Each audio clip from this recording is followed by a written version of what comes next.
contribuir, como pensar uma aula para alunos de 6, 7, 15, né? Como também o lugar do psicólogo, e aí eu acho que isso é uma responsabilidade de nós todos na formação, lá na formação em psicologia, de que psicólogo não faz SOS de aluno individualmente. Essa criança está com uma dificuldade real, vamos ver como fazemos isso, mas não esse lugar que ficou tão, né, óbvio que nós já sabemos.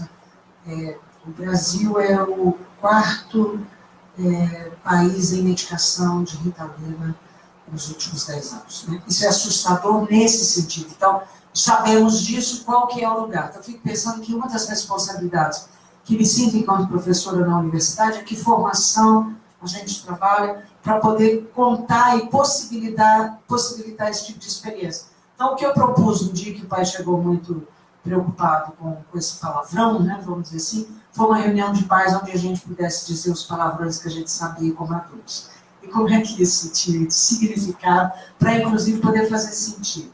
Porque talvez seja isso. Eu vi um psiquiatra na televisão essa semana dizendo sobre as questões do suicídio e ele participa de um projeto como voluntário, pessoal, nas escolas, discutindo e possibilitando que as crianças possam falar das emoções enquanto estão na escola.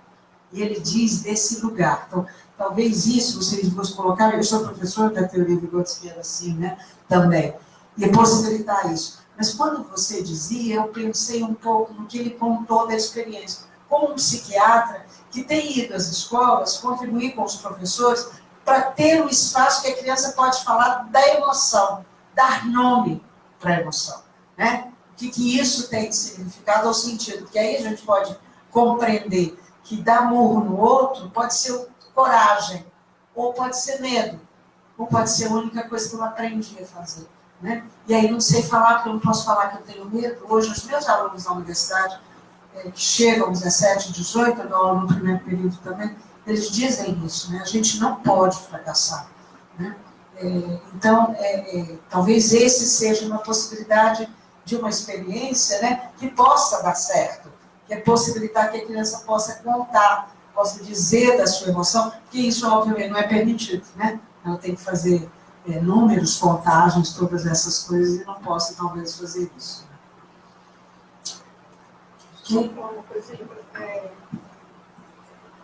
A Fátima tocou numa situação que a gente está vivendo recentemente, que é a questão do uso de medicamentos, né?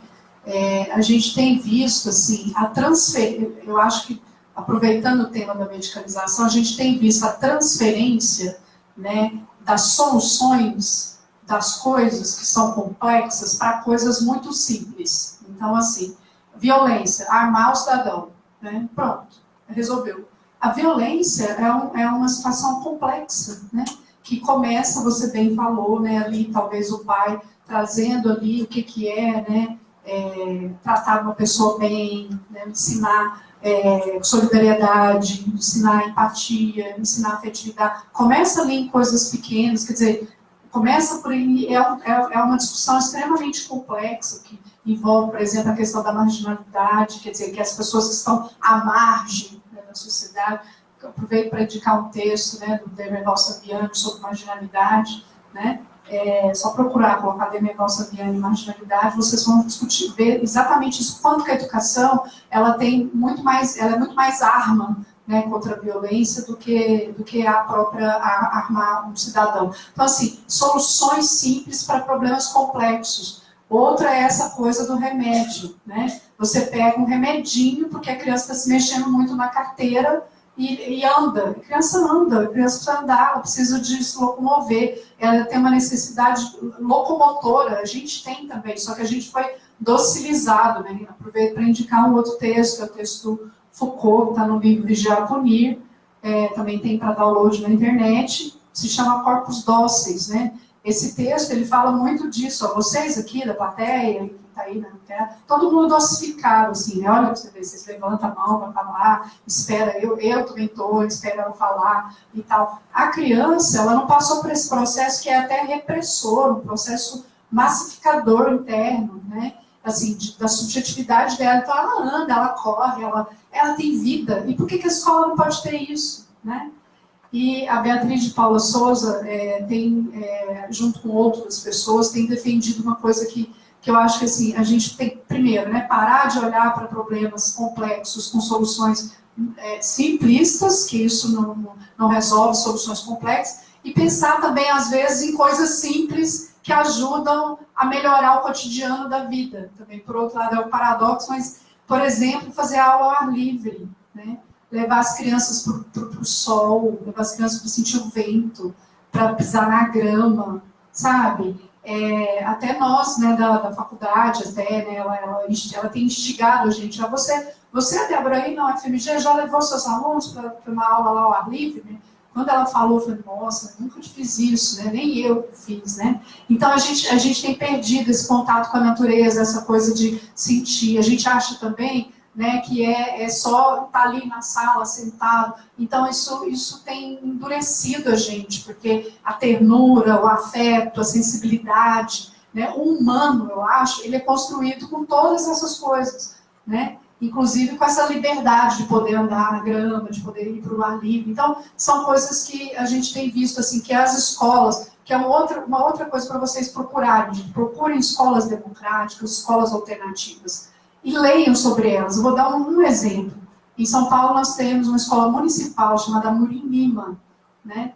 Entre lá no site do Amorim Lima, conheçam o trabalho que é feito lá. É um trabalho que, assim, modifica esse modo de 500 anos de educação tradicional. Então, a gente tem que olhar para esses modelos e pensar, será que eu preciso fazer aqui na minha escola, aqui na minha realidade? Eu, como psicólogo, posso levar isso para algum lugar? Né? Então, eu acho que é por aí. Né? E voltando à defesa do psicólogo, na escola nós temos um projeto de lei. Né? Esse PL, ele já passou por todas as instâncias do Congresso, e já foi aprovado por todas as instâncias. A ideia não é um psicólogo por escola, que a gente sabe também que isso geraria muito, em virtude do dinheiro, de contratação, uma série de coisas, mas seria pelo menos uma equipe nas diretorias regionais, né, no ensino público, para pensar exatamente como fazer ações coletivas na escola. Né? O nosso PL, a gente ele está lá parado nas comissões, a gente achou melhor esperar, né, um pouco o resultado das eleições, né, para dar movimentação mais aí para o projeto. Mas a gente vai continuar lutando por ele. Para vocês terem noção, esse PL foi apresentado no ano de 2000. Nós estamos completando a maioridade, 2018, estamos completando a maioridade do projeto no Congresso, que os nossos deputados trabalham bem, né, então demora 18 anos para avaliar um projeto dessa importância. Eu estava no Conselho Federal como conselheira em 2007 e fui ao Senado para conversar sobre essa PL com e um senador, naquele momento, ele me disse, eu sou doutor em letras. Né? Que bom, vamos conversar. Ele disse, antes da gente colocar todas as questões, a posição dele, o lugar de vocês é cuidar de crianças com problema. Não inventem moda, eu não voto a isso, não é o que eu falei. Né? Então, eu acho que a gente, por isso que eu sempre digo lá, que também há uma preocupação nossa de que formação a gente faz e dá também aos alunos, porque a sociedade ainda tem muito fortemente essa imagem de nós. Né? Vocês sabem isso. Nós somos os que cuidam de problemas. Então, como é que eu vou pôr um sujeito desse numa escola para ter essas ideias? Né? E ele disse, olha, eu entendo tudo, mas eu não aprovo isso, não passa por mim. Imagino que eu acho que ele já saiu, se não me engano, na boca já deu essa notícia, mas, ou seja, e é uma pessoa dizendo, né, eu sou doutora, mas eu não entendo o lugar de vocês que não sejam cuidados com esse problema para dar tempo para os professores continuarem dando. Então, é uma luta, mas é uma luta que eu acho que é da imagem que a gente ainda precisa, cada um de nós, ter com a sociedade, para que eles nos vejam de outras formas, que não seja aquele eterno lugar, né, de quem tem que só lidar com esse problema. Não com a comunidade toda. Né? Satisfeito? Vocês. Tudo bem?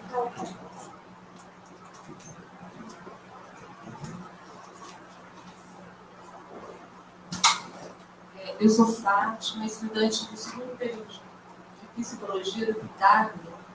Aí eu estava observando a senhora falar aí que a profissão psicólogo, é cuidar de garotos problemas, mas, assim, qual garoto que não é problema? Eu acho que tipo assim, ser garoto é ser problema, porque em algum período ali, você, geralmente criança tem algum tipo de problema, justamente por estar crescendo, se desenvolvendo, se formando. É claro que tem uns mais que os outros, mas eu acho que todos têm certo período em que ele é um problema, ou tem um problema, né? Nós também faz parte, né? Deixa eu falar uma coisa aqui, um aluno meu se Oi, um aluno meu deu uma outra nomenclatura, o Vitor, né? Eu falei que eu vou citá-lo, né? Ele chama de aluno estrela, né?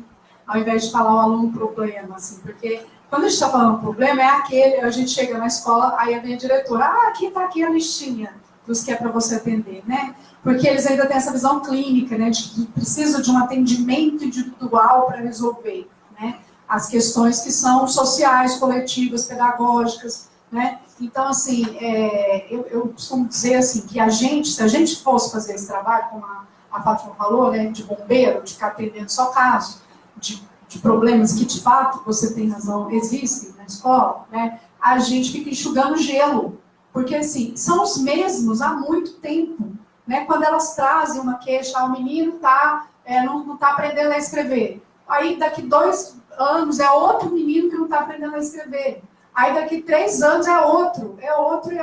A gente enxugaria muito gelo se a gente fica só nessa questão do problema, né? Que é situacional aquilo ali, e não pensar nas soluções, né? Então, acho que além de fugir da nomenclatura aluno-problema, por isso que eu gostei do Vitor ter chamado de aluno estrela, a gente tem que pensar nas soluções. Então, assim, crianças em geral, que não estão aprendendo a escrever, o que vamos fazer? Quais são as soluções? E aí, assim, eu sempre lembro que a Geraldina Porto Vitor foi meio que escorraçada um pouco, né, por alguns teóricos aí da psicologia escolar. Ela falava assim, eu fui investigar quantos métodos de alfabetização os professores alfabetizadores sabiam. Quando muito, eles conheciam 2. Existem mais de 5.000 formas de alfabetizar um sujeito, que ela pesquisou, né, e ela tem um trabalho vastíssimo, né, é psicóloga, né, e tem um trabalho vastíssimo sobre como ajudar na alfabetização, falando desses diferentes métodos de alfabetização. E a professora às vezes conhece 2, o silabado e o positivismo mal dado, né? E ela falava, tá vendo? Aí está o nosso trabalho, de mostrar que existem 1.001 outras formas de fazer alfabetização.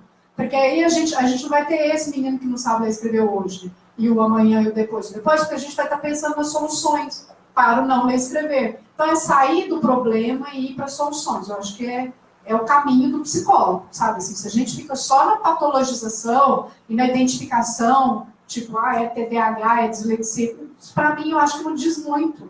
A gente tem que pensar como resolver as questões que hoje nos assolam. Por exemplo, as crianças estão se mexendo muito, então vamos trabalhar com o movimento? Vamos pensar o movimento como algo positivo para a aprendizagem e não demonizar o movimento? Né? Eu acho que é por aí. Mais alguém? Nós vamos encerrar. Mais uma vez, obrigado, professores. Obrigado a vocês pela presença, pela participação. Aos que estão participando conosco à distância, também muito obrigada. Carolina, obrigada, viu, pela sua parceria, conselho. Boa noite para cada um de vocês. E a Dati muito.